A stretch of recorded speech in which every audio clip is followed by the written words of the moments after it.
Terima kasih pemirsa Anda kembali bersama kami. Nah, dalam 100 hari kepemimpinan Joko Widodo dan Ma'ruf Amin ada sebuah statement ataupun pernyataan cukup menarik dari sejumlah masyarakat ataupun dari sejumlah pihak, yaitu mengenai peran dari Wakil Presiden Republik Indonesia Ma'ruf Amin yang dianggap kurang berperan, dan juga ada statement dari beliau mengatakan bahwa tidak bisa satu pemerintahan itu ada dua matahari. Mungkin bisa kita lihat ya sambil kita bahas. Nah, ini ada 100 hari kerja Jokowi, Ma'ruf jago kandang dan tidak menonjol. Ini headline dari sejumlah media ya. Kemudian Ma'ruf Amin kalau Wapres menonjol nanti ada dua matahari kembar begitu. Nah, ini dua statement ataupun dua judul yang cukup menarik untuk kita bahas di segmen akhir ini. Saya ingin ke Bang Nasir dulu. Bang Nasir, gimana ini melihat soal informasi yang berkembang soal Prof. Ma'ruf Amin? Iya, tentu saja bahwa berbeda dengan Yusuf Kala ya, yang latar belakangnya pengusaha dan juga seorang pernah menjadi ketua umum partai politik ya, dan juga pernah menjadi menteri di beberapa pemerintahan sebelumnya.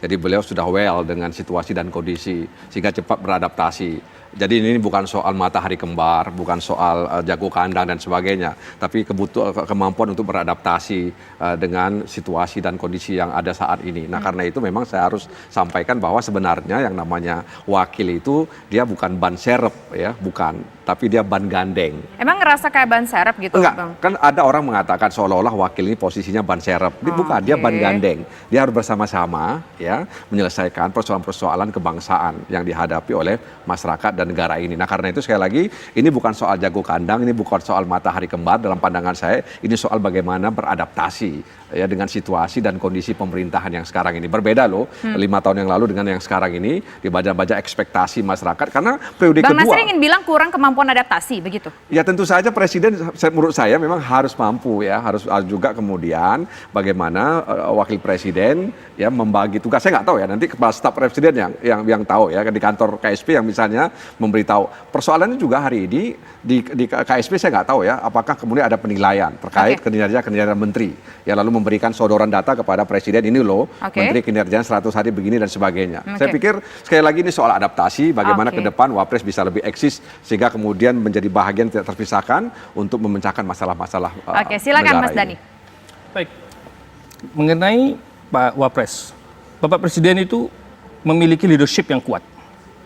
Dengan kekuatan leadership beliau bisa melihat kemampuan, kompetensi orang-orang yang dipimpinnya. Baik para menteri, apalagi Pak Wapres. Yang kita lihat itu di permukaan, bukan di dalam. Marilah kita melihat semua permasalahan itu in depth, mendalam. Dan lihat see the unseen-nya. Lihat yang tidak terlihat. Semua kebijakan apapun, terutama masalah yang isu-isu strategis, yang harus dieksekusi oleh Presiden. Itu semua atas juga perundingan bersama dan kesepakatan bersama dengan Pak Kiai Ma'ruf Amin. Pak Ma'ruf Amin itu adalah seorang ahli ekonomi syariah. Pertumbuhan ekonomi nasional yang sekarang kita targetkan 5,5 sampai dengan menuju kepada 6%, penyusunan RPJMN 2020-2024, intisari dan keputusan akhirnya juga mendapatkan masukan dari Pak Wapres. Jadi, pengkayaan dan penyempurnaan master plan Indonesia saat ini dan ke depan itu tidak terlepas dari futuristiknya Bapak Wakil Presiden untuk melengkapi visionerinya Presiden Pak Jokowi. Nah, kemudian saya melihat, Mbak, kemarin di survei 75% responden optimis dengan kinerja pemerintahan sekarang dan ke depan. Nah, kita tangkap yang 75% ini dan kita akomodir masukan-masukan yang pesimis 25% ini untuk kita bangkitkan semangat baru. Melihat 3-6 bulan, 1 tahun ke depan, performance ini seperti apa. Presiden punya KPI untuk para menteri. Jangan khawatir, Pak Jokowi tahu saatnya kapan harus melakukan reshuffle atau tidak melakukan reshuffle. Oke, baik. Kita tanyakan ke Prof. Musni, sebagai orang yang paham kondisi sosial masyarakat, bagaimana masyarakat melihat kinerja tidak menonjolnya Kiai Ma'ruf Amin ini? Saya melihat Pak Ma'ruf Amin ini akan menangkap apa yang diinginkan oleh masyarakat. Mereka sudah menyampaikan bahwa beliau belum seperti yang diharapkan oleh publik. Nah, saya pikir ke depan itu, saya yakin betul beliau akan meningkatkan kinerja beliau hingga akan bukan berarti matahari kembar, tetapi akan menunjukkan pada masyarakat bahwa dia ada di situ dan untuk kebaikan seluruh bangsa Indonesia. Jadi saya yakin apa yang disampaikan masyarakat itu akan diterima oleh Pak Ma'ruf Amin sebagai masukan, dan ke depan itu kita akan menyaksikan. Kalau beliau tidak melakukan hal-hal yang diharapkan masyarakat, pasti ada kritik, dan itu wajar saja dalam demokrasi. Jadi saya kira, saya optimis beliau akan melakukan hal yang terbaik untuk bangsa dan negeri yang kita cintai ini. Apalagi beliau ini mewakili yang namanya seperti disampaikan teman tadi itu Islamis.